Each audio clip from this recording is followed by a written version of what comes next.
Today in the United States, hate continues to be a problem. Today, we're hating Haitians. It seems like every day when you wake up, a new immigrant group is being targeted by hate. Sometimes it's the homeless people. In the case of Florida, for example, all of a sudden now everybody in Florida hates the homeless. Some time ago, it was the Venezuelans who were receiving the hate. Before that, it was the Mexican groups. But the issue arises. In the United States, every day we wake up to hating somebody different. It seems like every day when we wake up in the United States, we turn on the news, there's a new group that we have to go after. Maybe it's a migrant group, maybe it's a nationality, maybe it's somebody of economical means like the homeless. It really seems like the people in the United States are willing to hate whoever they're told to hate.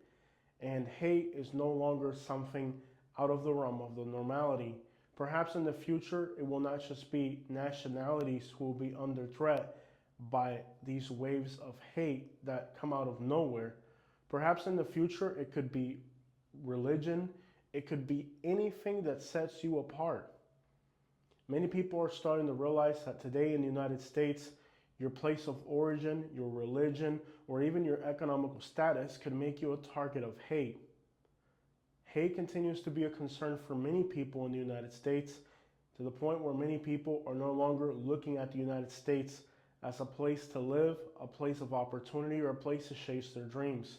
People, particularly those of other nationalities, have become afraid of the notion of living in the United States, a country where every single day a new group is targeted by hate and the people follow, believe blindly. Cultural stereotypes like the notion that Haitians are eating cats pop up out of nowhere. Everybody believes it, they propagate this hate, and people are actually now victimizing Haitians in the United States. Out of nowhere, out of the blue, all of a sudden, now there's hate for Haitians. Not that long ago, there was hate for Venezuelans. When Venezuelans first arrived to the United States, they were looked at with good hands. They were looked at as people escaping communism. Most of them were very wealthy, and because they voted Republican, they were welcome in the state of Florida.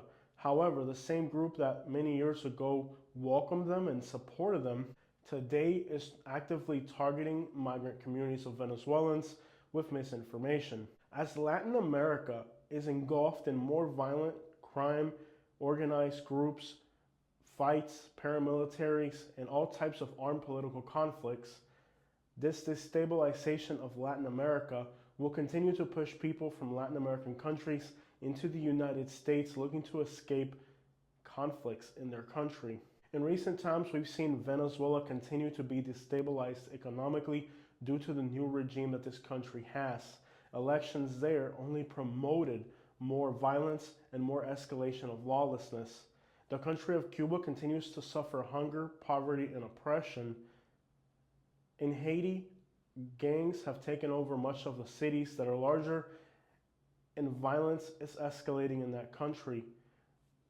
If Haiti, Cuba, Venezuela, and other countries in Latin America are experiencing turmoil, we can only expect there to continue to be groups leaving these countries looking to escape the violence. In the past, the United States welcomed people like myself who were leaving a country that was violent or that was a place of oppression. However, we're finding today that the oppression that we're facing in the United States from within this country is no different than the reasons why we left our home countries. Not only are Latin American countries destabilized, but when they flee to other countries, they're finding just as much hate and hostility towards them in the countries they're fleeing to as the country of origins that they're leaving. Today, the United States has a fixed policy against immigrants. People view immigrants as detrimental, harmful, and portray them as criminals breaking the law. Many times, even people who are legally in the United States are labeled as illegals, illegal immigrants, and are told to go back to their country. I recently spoke to a Puerto Rican individual who lives in the state of Florida. This person, being a Puerto Rican, is a US born citizen by birth. However, he's told me that while living in the state of Florida, he has experienced racism, attacks, and assaults for being a Hispanic. He even showed me a video of a woman in Tampa assaulting him, calling him racial slurs, despite the fact he's a Puerto Rican, born a US citizen. Just because you are a US citizen, that doesn't mean anything anymore. If you are an immigrant, if you are a migrant or a descendant of a migrant, if you just have a skin complexion that isn't white or black in the United States, you can be a target of discrimination. For many people like Puerto Ricans who are US born citizens, many of them are even military veterans, they still find themselves in a situation where they're being attacked verbally by people in public simply for being of Hispanic origin. Many people say that they are only against illegal immigration, but the attacks and assaults on US citizens, many of whom are even military veterans, based on their nationality, their origin, or their ethnicity, proves that today in the United States, it doesn't matter if you're legal or not. If you are a migrant, you're hated by the masses. Hate in the United States currently is at an all-time high. The country is divided, and every single day, a new group is being targeted. Today it may be Puerto Ricans, tomorrow it may be Haitians, Venezuelans, but tomorrow it could be you. The United States used to be viewed as a country founded by immigrants where people came looking for freedom, looking to follow their dreams. Today, it doesn't matter if you come here legally or not. If you are an immigrant, you are a victim of discrimination.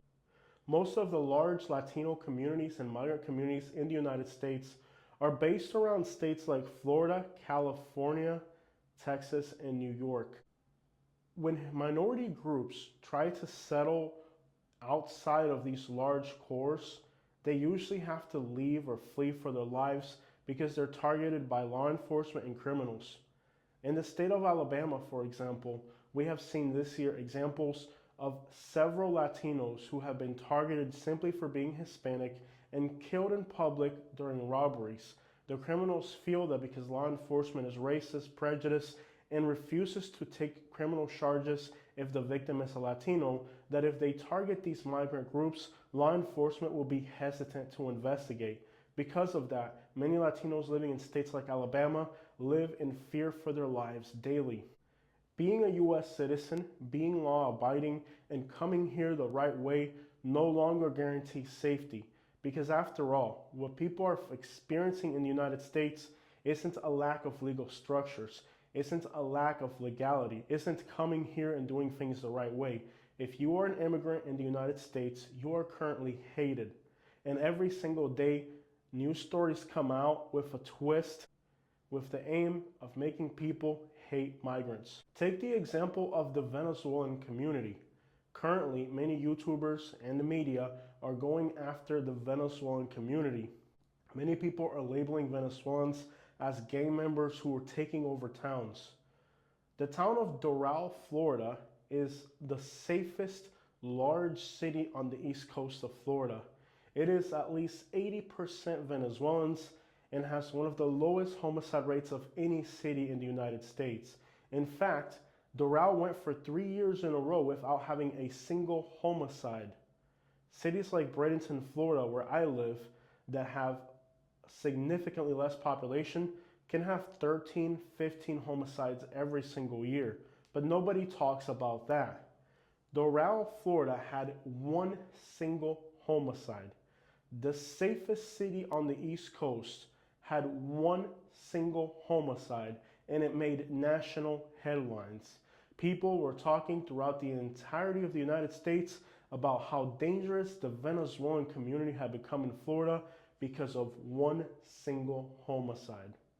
However, they failed to mention that Doral, Florida is analytically the most safe city on the entire East Coast of the United States by homicide rate, and it continues to be so. Despite the analytics proving that Doral, Florida is one of the safest cities in the entire country, many people today propagate the idea that Doral, Florida is a crime-infested place where Venezuelan gangs are killing people. However, if you were to look at the analytics, Doral, Florida continues to be not only one of the safest cities in Florida, but among the safest cities in the United States. Many times, when a migrant group commits a single crime, they'll grab that crime and make it national headlines across America. Everybody's computer and everybody's cell phone will receive the notification about the Venezuelan gang or about the Haitian that killed a cat. These isolated incidents become front page for every single news outlet in the United States and demonize communities based off one single act. However, while people focus on a single rare act by an individual, they overlook the bigger picture. Every year, over 100,000 Americans are dying in the United States from drug overdoses.